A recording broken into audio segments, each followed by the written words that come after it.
Hello, everybody, and welcome back to First Impression. Wait, you know what? Hold on. Oh, I gotta fix one thing. Hold on, one sec. Sorry, y'all. One second. Guess who is back in the house? And you know what? Honestly, she's gotten better with age. Like, this is like a Merlot. Like, I threw her in the corner and she had a little time to hang out, and she's really aged quite beautifully.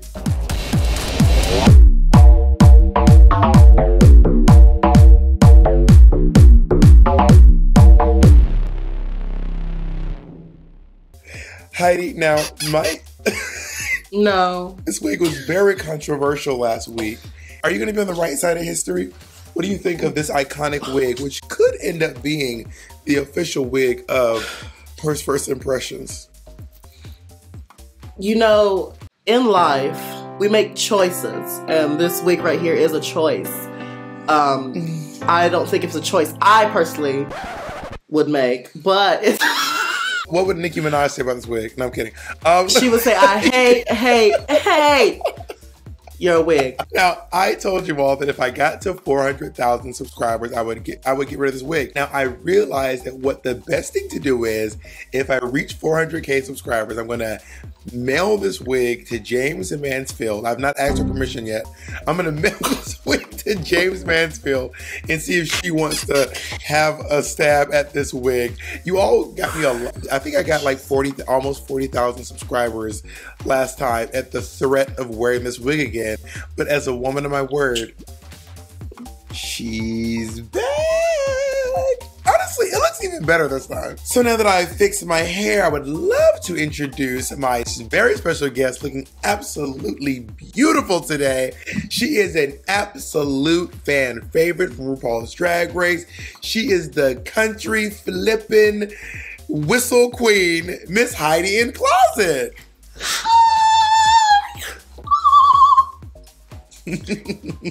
Heidi, how have you been during this? You live in LA now. Like, a lot has changed. What is going on? How is your quarantine life? I'm actually doing really, really well. I've been keeping busy, keeping working. I actually have a song dropping in the next couple of days, actually, so I'm really excited about that. I'm working on my YouTube and just so many different things. So, what date is your song dropping? The 15th. We're dropping the music and the music video simultaneously. I said simultaneously. You know, you didn't say it right, but we understood what you meant, and that's what's most important.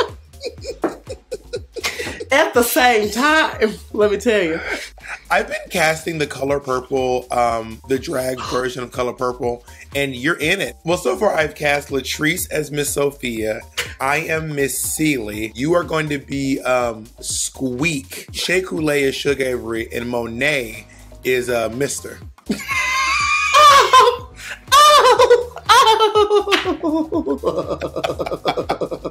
And that's on. Actually, realty, by the way, Honey Davenport looks like the actor who played Harpo. Go back and look at Harpo and look at Honey Davenport drag, and I've never seen them in the same room at the same time. I'm just going to say that. I love this wig more than ever now. All right, so let's go ahead and start talking about what is going on. Oh, let me say one thing. You can use the hashtag First Impressions. Let's put it on the screen. You can use the hashtag First Impressions on Twitter, and I love to engage with you all in the conversations on Twitter. It's very, very fun. So the queens walked back into the workroom after this elimination. We have just sent home Estina Mandela, which has, how did you feel about the Estina go? Did you think Tia Coffee won that lip sync against Estina? I honestly thought Estina did just a little bit better in the lip sync itself. I feel like she had a little more control in the lip sync technically, but I was actually happy that Tia did get to stay, so. I was very team Tia Coffee for that lip sync. I think she did a really good job. Estina did great as well. They both did a good job, but I was team Tia Coffee, and I also think she has a lot to offer this competition still. So let's just put this disclaimer in here, please. Let me read you all this tweet that I'm seeing on Horace's page, which is, just hear me out, okay? I've had to sit here weeks upon end receiving death threats, abuse, hearing how much you hate me and had to be quiet, knowing that I learned and made my bed with my mistakes. I've had the world punish me.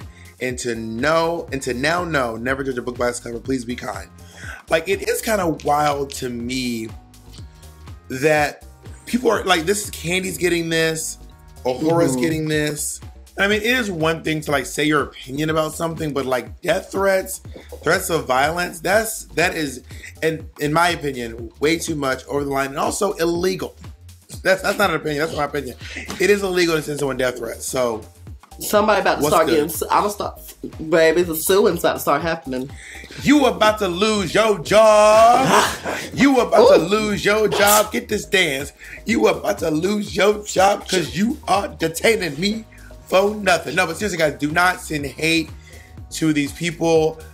It's just a really weird thing to see, and it's really weird to have to ask people not to send anyone death threats, or go in someone's inbox and try to read them down.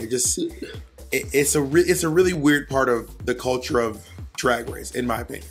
I think, and I said it last week, I think Tia Coffee is sexy out of drag. What do you think? She's a sister to me. She's not my Tia.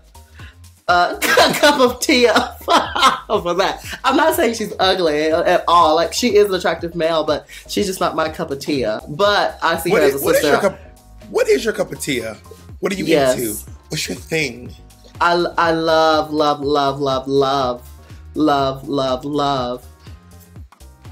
love, love, love, love, love. What do you love? A real thick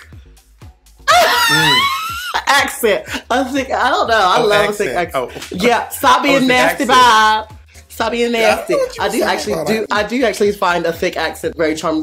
No matter where it's from. Like, if it's like oh, like it hits me in the face. Like, oh, that's different. Oh, you like a nice thick accent to smack up against your face. Anyway, I think that Tia Coffee is just, I think she's cute, and maybe I'm also just like I don't know. I just think Tia is sexy. So now RuPaul has come into the workroom, and she's going about. Wait, what was the mini challenge again? The cake. It was the cake thing. Even I knew that part, Bob. Dear Lord. Shut the hell up. So they have the mini challenge, right? And they're doing this little like cake. They have to like sell these cake and they break the Great British Bake Off. And I mean, they're pretty funny. In my opinion, the funniest one was probably Lawrence Chaney, and I do think the smartest one was probably Little Miss Bimini Bamboo Lash. Which one did you like? You know, I have to agree. Lawrence she's my kind of humor type of gal. I live for it. And I'm just so happy that the mini challenge got to be them selling cakes, because that is something that we in our community gets done a lot. People sell cakes a lot in this community, and I'm just so happy. Because you like a nice, thick, juicy accent in your cake. I love a thick accent and a big juicy piece of cake. And I'm just so happy to see something that I enjoy being represented on the show. So I appreciate them selling them cakes. Listen, if you like thick accents and great cakes, you'll love my Aunt Hazel. She's from Mississippi, and she makes amazing cakes. So I'll hook you up with my Aunt Hazel. You will love her. She has a very cute Southern accent. Call me Uncle Bob. Bob girl, call me Uncle. So Bimini Bamboo Lash has now won the mini challenge, and she gets to pick her role, and everyone else has to fight over the scraps. She chooses to be one of the head anchors alongside Tace. Now, RuPaul's going around talking to each and every person about their bits, and then out of nowhere, RuPaul's like, Lawrence Chaney. And hey, Ellie Diamond. It's such a pleasure to see you, Lawrence Chaney. Oh, Ellie, hey. So, and Ellie was like, why don't you say my name in a Scottish accent? And I was like, girl, that was a weird full stop. She was like, you don't go Ellie Diamond. She was mad that RuPaul didn't give her like a nickname or say her name in a weird way. Maybe she wants an Ivy Winters or a Heidi Aphrodite, or I don't know what she wants, but she really is craving some attention, nomically speaking, from RuPaul. She wants a moniker from RuPaul, and she's not getting it. Did you feel weird about that? I mean, it's not like Ru gives nicknames to her favorite girls or anything. So she gave you 5. She gave me about that you saw. She gave me about 12 in the end. But No, I think it's just because Did you it just say doesn't work RuPaul put 12 in your end? Did y'all hear that? Confirmed or perspired? RuPaul gave RuPaul gave me about 12 in the end. Can we roll the clip back? She gave me about 12 in the end. She gave me 12 names in the end. Lord have mercy. But you didn't say that. But you trying to put words in my mouth or take words out my mouth. Oh, wait, so RuPaul put something in your mouth? No, you're disgusting, Bob. Oh my God. I am I can't do this. I can't. Listen, Uncle Heidi, once you and my Aunt Hazel get together, it's going to be popping. The reason why she's giving her this name is because Lawrence Chaney has a very thick Scottish accent. In my opinion, Lawrence Chaney is the funniest person on Drag Race UK season 2. Hands down. Period. She is literally the funny bone of this season. It's just how it works out. It'd be like that sometimes, she's just so good. Yeah, she's just so good. Everything, like, she just is nonstop great humor. Now, I feel like at this point, randomly in the show, in their confessionals, A'Whora and Tayce are really leaning into Tia Coffee. It's a little unnecessary at this point. Like, I don't know what is going on. You know, when up to this point, your only storyline is we fucked before, you have to find something to do. I guess so. They are really, I'm like, they are leaning into the Mean Girls. Yeah, it feels mean. I would say that it feels mean. So now they're in this morning time show, which is very reminiscent of season 9, where they did the morning show with the broccoli and the chocolate and all that stuff. Yeah. I'm looking at Tayce and Bimini, who are very funny. Like, I am cracking up at them right now. They passed it over to Sister and Veronica Green, and this is bad. This is very uncomfortable. This is very like, bitch, I got stuck with you, and now we are getting dragged down. Now, we have Tia Coffee and A'Whora, who are doing a good job. They are complimenting each other well. They're not trying to one-up each other. They are helping each other in this scene. This is a good pairing. I was actually thoroughly gagged that it was actually a solid performance. It was really good. They were both funny, especially A'Whora. She was funny, and up to this point, you haven't really seen too much funny from her. So I was like, oh, she can do funny. Right? So now they're back in the workroom having a little chat, right? First of all, this is a little inappropriate, but A'Whora has a very cute butt. I'm just gonna say right now, A'Whora has such a cute butt. I was like, look at that little, and you love a thick, accent. So maybe this is something you can appreciate. Are you a butt connoisseur? I love butts. I do. I appreciate a nice booty. I love peaches. I love peaches. Oh my God, you're gonna love mine, Hazel. Georgia peaches, thick cakes, thick accent. You're going to love. Oh my God, you're gonna get along so well. Okay, so it says a lot that A'Whora has come forward to Tia. Like, I'm loving this moment between Tia and A'Whora, where they're having a discussion about. I'm really loving what A'Whora said. Like, I'm feeling it feels nice to hear A'Whora say, like, you know what it is? She's very self-aware. In this moment, she seems more self-aware, which is huge. And she's like, yeah, I made fun of you, but it's because I have a hard time with myself. And that must have taken a lot of like courage to admit. Oh, that's why I jump in. Yes, it does. You know what? I appreciate a queen that can take herself out of a situation and look at it from a different perspective. And I think that's where she was coming from with that. And it's nice to see some humility. As queens, we sometimes tend to get into a place in our heads where we're like, oh, I am the baddest, and whatever, and we just don't think twice about it. But it's nice to see a human side. Like, I appreciate confidence. I love a confident queen. Love a confident queen. But it's also nice to see a humanizing side to it without them breaking down into tears. Well, she broke down in tears. I mean, she cried. She let a lot of tears out during her confessional. I was trying not to allude to it, but which was not sweet, the whole time. Though, I mean, it was sweet. I thought that what A'Whora did was really sweet, and Tia seemed very receptive of it. They bonded. I I think it's really fierce that Ahura was able to access that and be big enough to be like, hey girl, I said all these things. I don't want anyone to come behind my back and tell you I said this stuff. I'm not proud of what I said, but I fucking said it. You know what I mean? I said what I said. Yeah, but now I'm here to fix it. So Exactly. I mean, she's grown a lot. In one episode, she seems to have really grown like a lot. What do y'all think of this growth with Ahura, where she's like, it feels so good to see this growth? What do y'all think? Comment below. Let's talk about the runway real quick. All right, so we're gonna start with RuPaul. Am I in the right? What the fuck's going on? This RuPaul the first one? Yeah. Bob, you didn't tell me I look like a woman today. Well, you look absolutely gorgeous. You know, I actually tried a bunch of new things today. You don't want to cook those ramen noodles before you put them on your head? Whoa. Wow, this is what we're doing today? Don't make me go get the wig. Don't make me go get it. Don't make me go get the wig. We can't all have wigs like this, honey. No one wants wigs like this, honey. Girl, don't do it. We can't all have nice wigs like this one, honey. Nice is a strong word. Nice is a real strong word. No, you look beautiful. You look absolutely gorgeous. I need to tell you that you look absolutely stunning. You do. All right. RuPaul. So RuPaul is in this. Okay, do you remember last week when RuPaul was like, Astina, when you have broad shoulders, and then this week she comes out wearing full riot gear. She's wearing riot gear. I mean, she looks beautiful, but mama's in riot gear. Bitch, her shoulders are social distancing from each other. Oh, my God. Like, her little angel and devil on her shoulder are social distancing.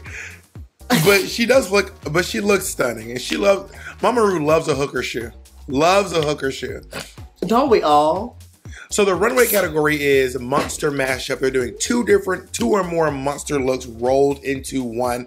Let's get into Veronica Green. She looks to be like a pig and she's Medusa. What do you think of this look? No. No?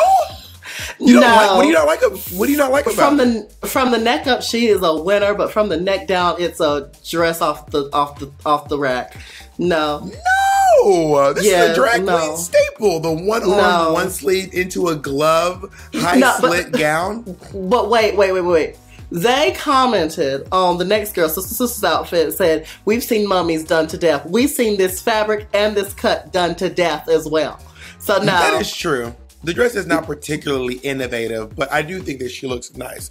So let's go into Sister, who is a mummy. The only thing I don't like about this look is this ponytail. What is that ponytail?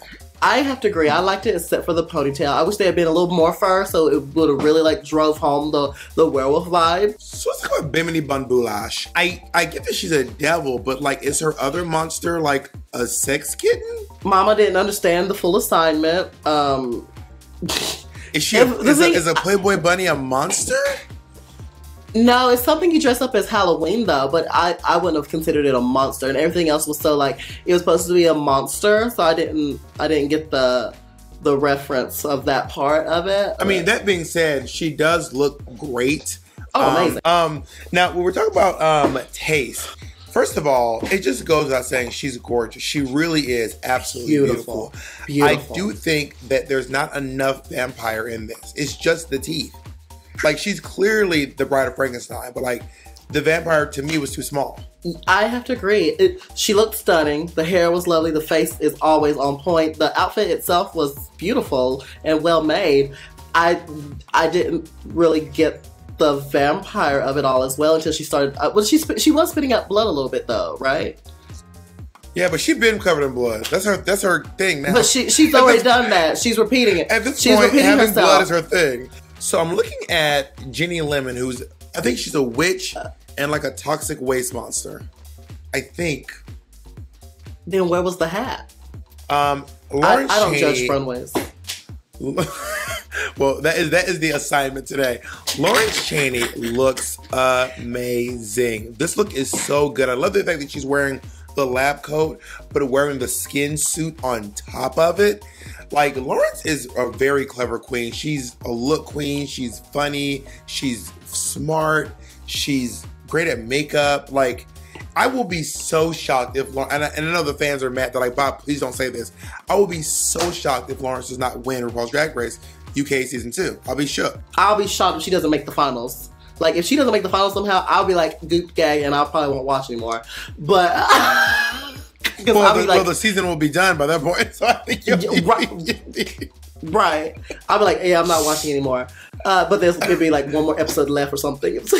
But she looked so good. She met the assignment. I love the look. It was very like, it met the assignment, but it was still her. And it was very like, I love when they're able to like incorporate their style into it and really like accomplish what they set out to do. And it looked good. It was well made. It was well thought out. The stones and the blood alone was like magnifique. It was just a well-made look. Well done to her. Fabulous, fabulous, fabulous week yet again. All right, Ellie Diamond. Okay, so Ellie Diamond is a Yeti and a troll? Yeah, this look, most of the time I'm really impressed with what she's been doing, but this was the first time I was like, no. Face always beat down, but this look was not a good thing. And also, she's worn this similar silhouette twice already. She loves the chaps. She loves this like chap moment. She's really I'm surprised Michelle hasn't said anything because Michelle hates chaps. Okay, Tia Coffee. This is the best Tia Coffee has looked all season. Oh my god. If she had been bringing it like this the whole season, I don't think she would have been in the bottom last week. The other girls wouldn't have been calling her basic. If she was bringing it like this the whole season, I don't think she would have been like in trouble a lot of the time, or like just safe. Maybe she would have won that one week where she was in the top. I don't know. Yeah, she'd been bringing it like this. It was incredible. I was like, okay, I see you. I absolutely love the look. Let's move on to Ahura. So Ahura, let me just say up front, she looks beautiful. I do agree with the judges that it's not enough monster. Like, I think is one of her monsters Elvira? Yes, it's supposed to be Elvira, but I didn't know Elvira was a monster. Meets a zombie, which, I mean, I do like the brain part, and I do think she looks really beautiful. I do think it could have been a little bit more monster. You know? Thank God she had the brains, because I was like, just because her acting was okay on the runway, I'm like, I still don't see zombie, but when she took the wig off, I was like, oh, thank goodness, at least that was happening. But she could have had like cuts on her, she could have had like, because zombies are dead. Hello. Oh, falling apart. Yeah, so you could have gave us something like that as well. Like, I don't know what she could have gave, but she could have gave something decomposing, more with sores, bugs, maggots, saggy eyes. Gray skin, blue gray to your skin. Are all things that she could have done. So I agree with you. There was a lot that she could have done to, step that up. The winner of this week's challenge is Lawrence Chaney. Lawrence Chaney has 2 Root-Beater badges. I'm going to reiterate it again. Lawrence Chaney is the queen to beat. She's doing a great fucking job, and I'm just so fucking impressed. I love this queen. What was your favorite look of the runway? I think I'd have to give it to Lawrence. I feel like it was fun, clever, and well done. And it was very her as well. I think I'd have to give it to her. But a real close call was Tia, I think. And who was the worst look of the week? I think I'm going to have to say Ellie Diamonds. I was like, oof, no. Yeah. If I had to pick one that I think was just unforgivable, Ellie Diamonds was really odd and but Ellie has done nice shape for her body. This was not it. So you at home, comment below, what are your least and favorite looks from the runway this week? The bottom 3, which are Veronica Green, Sister, and Jenny Lemon. RuPaul does not waste any time. Normally there's like a whole thing with puns and jokes. She was like, Veronica, you're safe. You two have it out. And then what happens is something I have never seen before. Don't get me started. At the top of the lip sync, Jenny Lemon throws up the deuces or blows a kiss, and she just walks the fuck off the stage. I got a lot to say about this. What do you have to say? I think I don't want to come off as mean, but I felt like it was just very disrespectful for her Drag to do it her. that way. I'm just kidding. Oh, it's coming. It's coming. I feel like it was very disrespectful for what she did. My thing is, I mean, I was raised right. I was raised to never go into someone's house and disrespect them, and that's literally what she did. She was in there, and we all. In Drag Race, there are very few things that are for certain.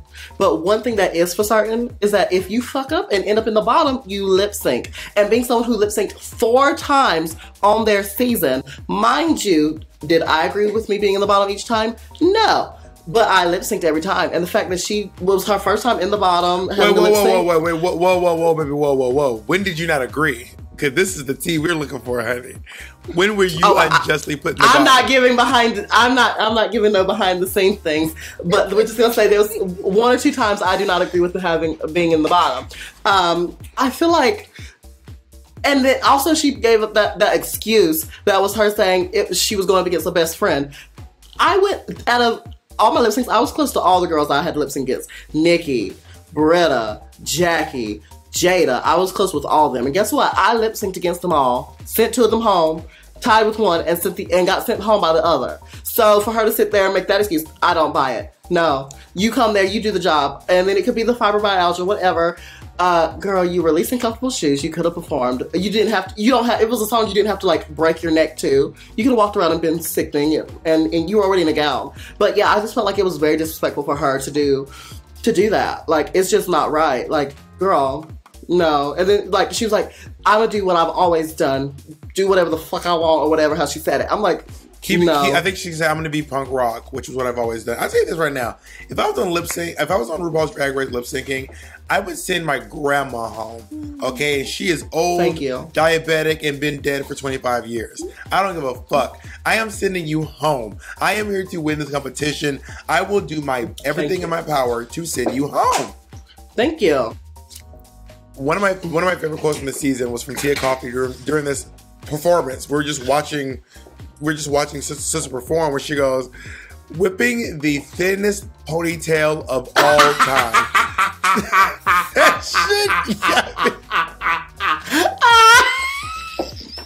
That shit got me together. It was so funny. Not the thinnest ponytail of all time. Go off literally. This thing. Well, listen, Heidi, thank you so much for taking time out of your very busy day to do this. You look absolutely amazing. We're going to post your YouTube page in the links below. So please tell us, where can we find you? You can find me on YouTube, Instagram, and Facebook at Heidi N Closet. And you can find me on TikTok at the Heidi N Closet. So make sure you check me out and give me a subscribe, like, comment, and follow. You know, it's desperate times calls for desperate measures. Desperate measures. The YouTubers are desperate. You heard it here first. And listen, thank you all for watching us at home. Remember, my friend will be here until we reach 400,000 subscribers. I will pay you to get those 400,000 subscribers. Dear God. She's stepping at me. All right, thank you. I'll see you all next week. Now, if you all want to see the completely unfiltered conversations, not truncated down to like 20 minutes, you can go over to the First Productions YouTube page, and me and Aquaria's entire 1 hour long conversation is already up. Bloopers and everything.